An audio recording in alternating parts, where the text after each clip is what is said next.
तो हेलो दोस्तों, कैसे आप लोग। आई होप कि आप लोग बहुत ही अच्छे होंगे और अपनी अपनी एग्जाम की तैयारी कर रहे होंगे। तो दोस्तों आज हम लोग पढ़ने वाले हैं प्रिसिपिटेशन रिएक्शंस, जिसे हम हिंदी में अपक्षेपण अभिक्रिया कहते हैं। क्या कहते हैं बोले? अपक्षेपण अभिक्रिया कहते हैं।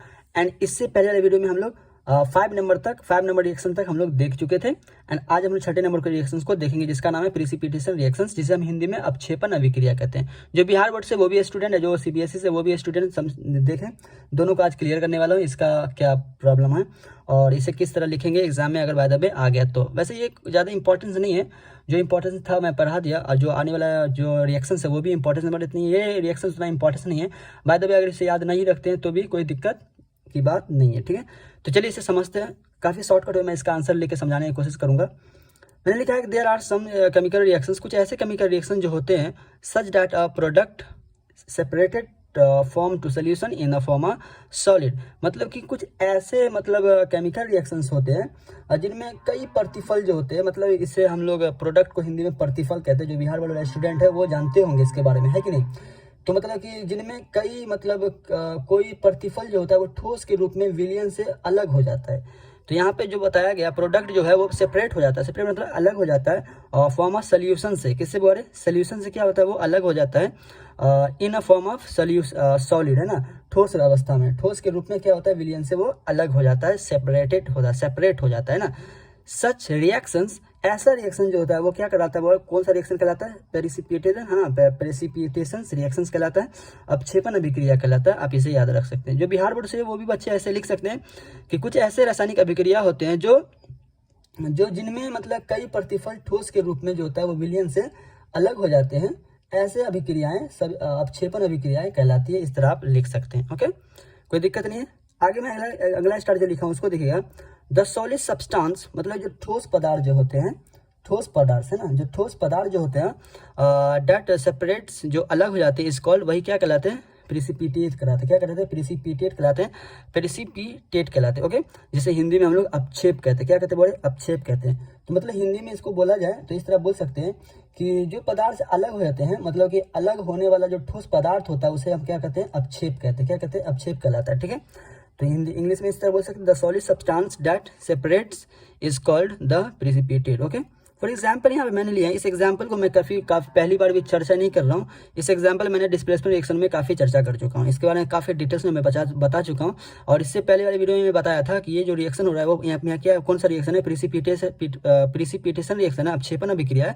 मैं ऑलरेडी पहले भी इसके बारे में बता चुका हूँ, ठीक है। तो यहाँ देखिए मैंने यहाँ लिया है कि NaCl जो है मेरा क्या बोल रहे, मैं पहले बता दें, नमक है। एंड AgNO3 क्या बोल रहे, सिल्वर नाइट्रेट क्या है मेरे यहाँ पे? सिल्वर नाइट्रेट हम ऑलरेडी पहले से बता चुका हूँ कि एक क्या कहते हैं, एंटीसेप्टिक्स होता है, मलहम होता है जो जख्मों पे लगाया जाता है। मैं इस दोनों को क्या किया, जब ये रिएक्शन करवाया तो क्या हुआ, यहाँ पे मेरे यहाँ पे डबल डिस्प्लेसमेंट रिएक्शन हुआ।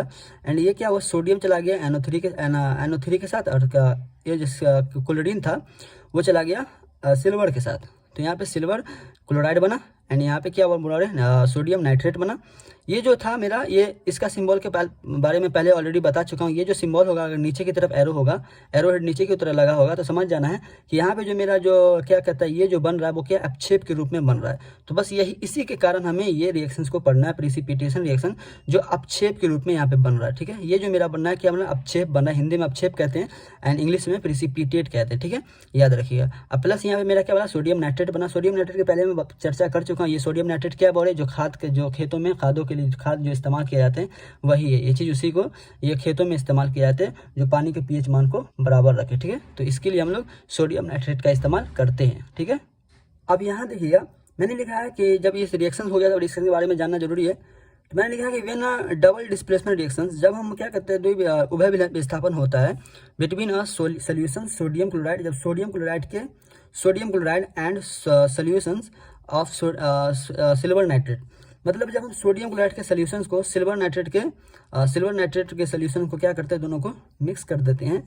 देन तब जो क्या होता है, यहाँ पे पहले ऑलरेडी इसके बारे में बता चुका हूँ, तो मैं अभी थोड़ा शॉर्ट फॉर्म में लिख दिया, फिर भी आपको जानने के लिए, अगर आप बाय द वे इस रिएक्शन को नहीं समझते तो अगर ये चीज़ को अगर लिखे रहेंगे आप कॉपी में तो इस रिएक्शंस को समझ जाएंगे। तो मैंने इसलिए यहाँ पे लिख दिया कि when double displacement reactions between a solution, बस जब उभय विस्थापन अभिक्रिया में डबल डिस्प्लेसमेंट रिएक्शन में क्या होता है कि सोल्यूशन ऑफ क्या कहते हैं, सोडियम क्लोराइड, जब सोडियम क्लोराइड के विलयन को and solutions of silver nitrate के विलियन को, दोनों के विलियन को क्या करता है, जब मिलाते हैं तो क्या होता है बोले यहाँ पे, देन तब silver nitrate is obtained is as a precipitate, मतलब सिल्वर नाइट्रेट जो यहाँ पे बनता है ये मेरा किस रूप में बनता है, प्रिसिपिटेट रूप में, मतलब अपक्षेप के रूप में मुझे बनता है। तो इसीलिए यहाँ पे प्रिसिपिटेशन रिएक्शंस कहलाता है। तो ये रिएक्शंस कौन रिएक्शन कहलाया बोले, प्रिसिपिटेशन रिएक्शंस कहला रहा है यहाँ पे। और ये जो AgCl है मेरा, जो सिल्वर क्लोराइड है, वो क्या बोले, प्रिसिपिटेट है, अपक्षेप है, ठीक है। तो इसी तरीके से आप लोग मतलब यहाँ पे प्रिसिपिटेशन का रिएक्शंस को लिख सकते हैं कि अगर बाय द वे एग्जाम में आपसे पूछा जाए कि what is the precipitation reaction, तो आप यहाँ पे ये पूरा लिख दीजिएगा, आपका काम हो जाएगा, ठीक है।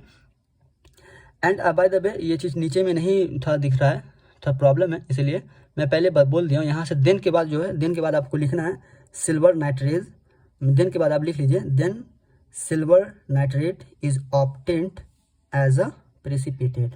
ओके, किसी कौन सा रूप में बनता है, बनता है प्रेसिपिटेट के रूप में। जो मेरा सिल्वर नाइट्रेट है वो क्या बनता है, अपक्षेप के रूप में यहाँ पे मेरा बन रहा है, ठीक है। तो इस तरीके से हम इस रिएक्शन को समझते हैं। तो आज के लिए हम लोग इतना ही रहने देते हैं और फिर मिलते हैं हम लोग अगले क्लास में।